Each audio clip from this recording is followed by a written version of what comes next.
What's up, everybody? This is Ripples in Wales back for another video. I hope you're all doing well and having a great day wherever you are in the world and whatever you're doing. Tuesday the 14th of October, 8:45 AM here. Just going to head off to the gym, and I thought, right, I'm going to do a bit of a news round and go over some things that are really popping, and we're going to go over some very interesting 589 stuff at the end of this video.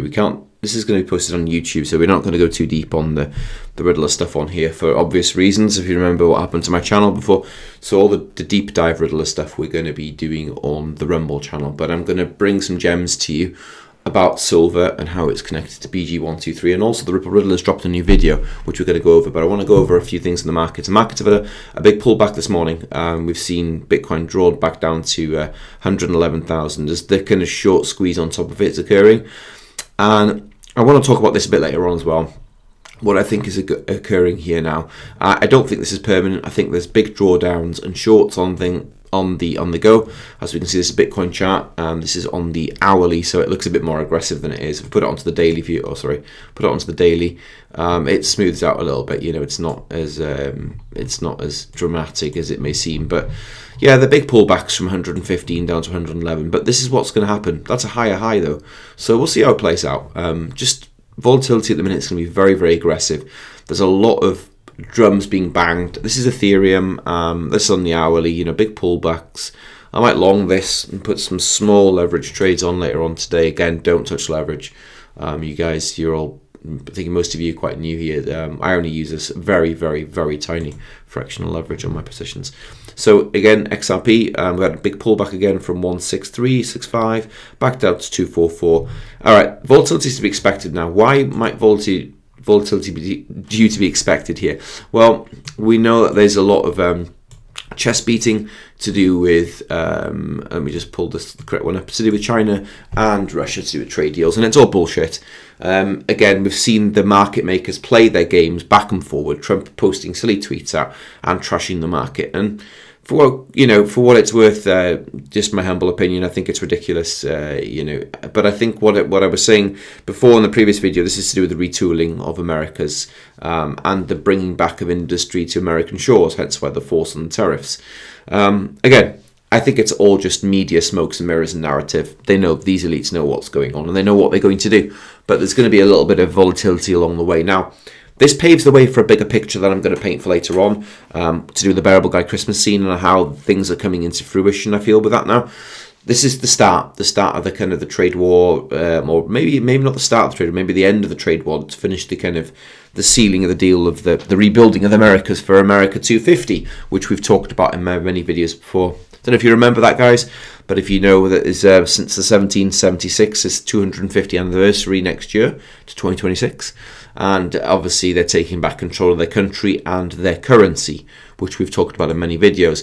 Yesterday, the White House went over to, well, the Air Force One with Trump went over to Israel, and there was a big old peace deal signed, which was pretty cool. I'm not going to go too deep into it here, but needless to say that there was I'll pull it on stage. So there's a massive peace deal pushed. It should now be clear to everyone throughout the region that decades of fomenting terrorism and extremism, jihadism and anti-Semitism have not worked. They've been a disaster. They've just killed.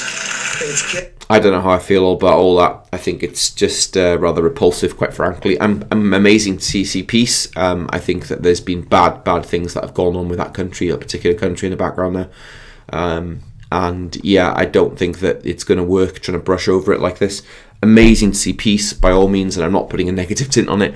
I think that, you know, the truth of that will come out in the future years, and I think Trump is a puppet for a big state, quite frankly, after that. But great peace to see in the Middle East. We've heard this before, didn't we? Do you remember Ross Vandermeer, Marvin Gaye?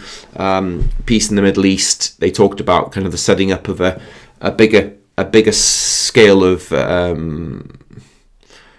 I don't know how we can even put it in, quite frankly, in my mind, how the leveling of the playing field, essentially, isn't it, on the bigger scale? Okay, but what am I looking at in the market? Well, first of all, gold reaches an overbought level in history after hitting 91.8 on the monthly RSI. Okay, so gold is ripping. I think it hit 4,100 this morning. Okay, silver, again, it's popped through $50. I think it's had a bit of a smackdown this morning because that was posted yesterday at 6:31 p.m. I'm expecting a rejection and coming back down. That'd be great. I'll go and look at the charts later on that. In fact, we could probably bring it up on the chart here right now. Let's not mess around. Let's bring up silver at $52. No, it's still doing pretty damn well. My God, that's incredible. If we bring, that's the chart up on the, let's bring it up on the yearly. This is going to seem a bit weird to do, but we'll bring up on in the yearly. All right, this is much easier to see because it's a very, very big graph. So the last time silver did that was here, which was in 1973. It came up. Let's bring this up for you to see how important this is for you. And I'm going to set the scene as a little bit. So we had a breakout. I think it would have been about there, which was 1970. Okay, and a back test, it came down to 73, and then it rocketed off. Okay, so it broke the all-time high there in that kind of the back test. You've got the cup and handle pattern. Okay, it's about to do the same. So up here now, we're in, the previous spike was in 1980. So, you know, that there was hyperinflation in the UK at that point, 16%. So silver's also a very, very strong marker as there's turmoil in the markets. So don't think everything's pretty when I'm showing you this. I'm painting a rather dark, bleak picture because when metals run like this, they're telling you that the shit's about to hit the fan, quite frankly. And so you can either profit from this, which I hope you will, because I'm trying to put huge orders in, at least for me, in terms of silver right now, and there's backlogs on them and all sorts of stuff. Just contacted my brother in America this morning and said to him, you know, just try and get as much silver as you can get your hands on, because when this thing goes, so that's a yearly candle there so far, right? And I think it's just here. It's building up over a 3 or 4 year window up to a, oh no, not that high, Christ. You can see, you can use the fib sequences on this. Again, I'm doing this really crude. Please don't trust, you know, my own TA. Do your own financial advice. Do your own research, sorry. So, you know, I don't think, you know, 200's out of the equation at all in the long future, but things take a while to wind up with them, of course. So massive moves for silver there. All right, going back to the, where was it? Where am I? Oh no, jumping the gun here. Come on, slow down. Silver. Right, so it's pipped out. We're going to go on to that later on when we talk about the Ripple Riddler's video, who is just dropped, but also we're going to talk about the bearable guy in a minute. Peter Brandt is an amazing OG chartist, now probably in his late 70s, and he's put here, as a student of classical charting principles and history, has there ever been a purer long-term chart? I love that. And that's XRP. And that's on the, what was that? It was posted yesterday. XRP US dollar. I don't know what it's on. It's probably on the weekly, is it? I don't know. Anyway, amazing to see him say that. Again, Crypto Wizard, XRP technical outlook. XRP closed slightly bullish. However, XRP BTC is going to decide its next moves tomorrow, which will be significant. I'll track the intraday chart development and stable price action and for a trade opportunity. Yeah, I think you'll keep our eyes on this as we move on. Ondo Finance, okay, and you know what I want you to connect the dots here is Ondo and Ripple are big partners, and we're seeing a bit of a move here for Wall Street 2.0. Now we're seeing on the other side of the fence, we're seeing the Solana crowd tell everyone, you know, that it's going to be on their chain, and so there are going to be multiple chains that tokenize Wall Street stocks essentially, and I think this is what this move is. It's to do with real world assets and the tokenizations of things, and so have a watch.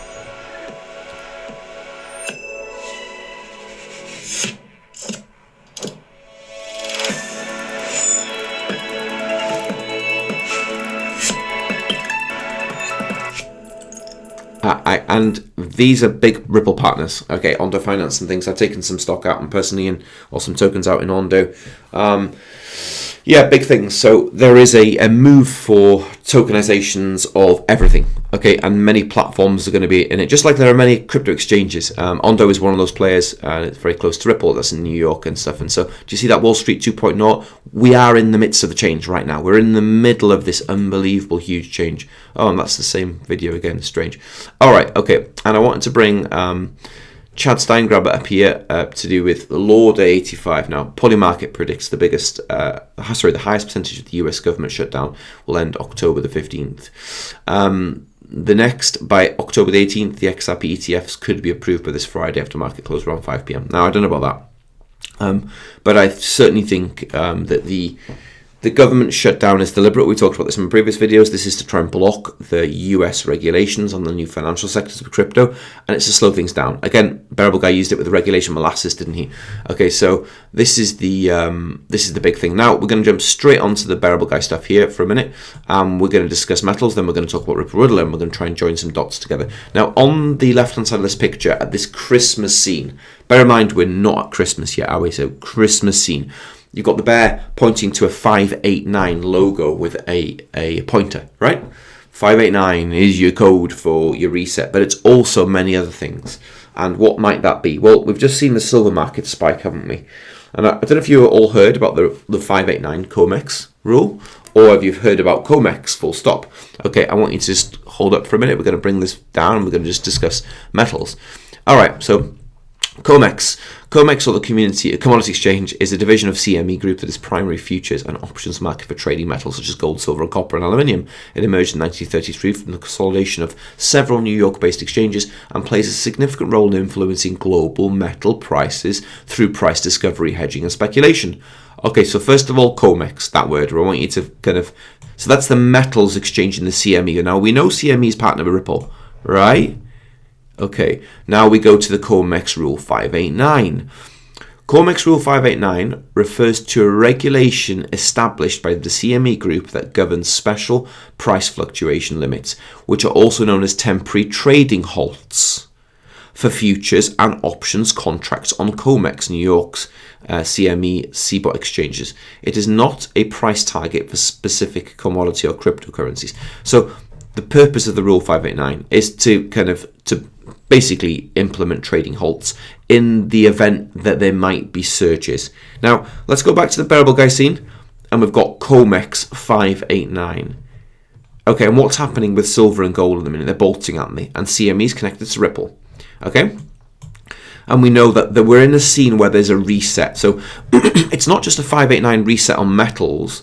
There's a 589 reset on the whole financial system underway. Okay, and this picture's starting to kind of make sense now, isn't it? For all of us, myself included, I'm learning every day on this. And when we bring this whiteboard up closer to Frey, we can see that the COMEX, you've got some very, very interesting connections now. 589 COMEX, which is telling you there's going to be volatility in the metals market potentially. Yeah, we've got COMEX, which is connected to the COMEX is an acronym for the CME exchange for the metals. And we know metals are the key component to the resetting of this system, aren't they? Because precious metals underlie the base of any currency and world monetary order. And you've got SWIFT connected to this. We've got Nostro, we've got Cobalt, we've got liquidity. Now, again, we don't know about the Cobalt because things have changed. That was an old software on the XRPL. But we know what Nostro is and we know what liquidity is. Nostro and Vostro accounts, liquidity. Okay, liquidity is the means by which SWIFT, its transactions are settled. They have messaging one side and liquidity another. But there's a four-pronged system here, isn't there? Using the normal Bearable Guy colours. We've got the kind of the purple. We've got the green, we've got the yellow, and we've got the red. Red isn't a normal colour in this, by the way. So, again, a lot going on with this picture. I'm still learning about all of these pictures. So now we know that metals are in the big spotlight. Let's just look what the Ripple Ridder has dropped. He's dropped a video, and we're not going to cover it on this particular channel here, but it's got silver's hidden value and what they don't want you to know. And I watched it this morning, and it's absolutely spot on. I urge you to watch it. I'll put a link in the description for you. Anyhow. Super interesting stuff going on, especially with the metals. Keep your eyes on the prize. I think we're in for the change. We're in the midst of this level playing field, and yeah, I think there's a lot going on. I think we'll cover this a lot more on the other channel as well. So yeah, strap in. The volatility is going to be a big part of it. This crypto is a very, very young nascent asset, and you experience volatility. But if you do see pullbacks, I'm in the opinion that you might want to buy the dips. Again, I'm not a financial advisor. This is not financial advice. This is for entertainment purposes only. But I'm certainly buying them, and I'm certainly buying a bit of silver. I'm buying crypto, and I'm buying XRP memes because I believe at the far end of this, there'll be a price bolt with XRP. Anyhow, I hope that's good. Please drop me a comment. Anyway, a lot of you replied to the previous comments. Let me know where you were in the world. That was really fascinating. Do it again. If any new people come here, to the channel, just drop a note from where you're listening to this from. I find it interesting, and I'll always reply. Cool. Hope that's good. Look forward to seeing you on the next video. Please like, share, and subscribe to the channel. And see you in the next one. Take care and be blessed. Bye for now.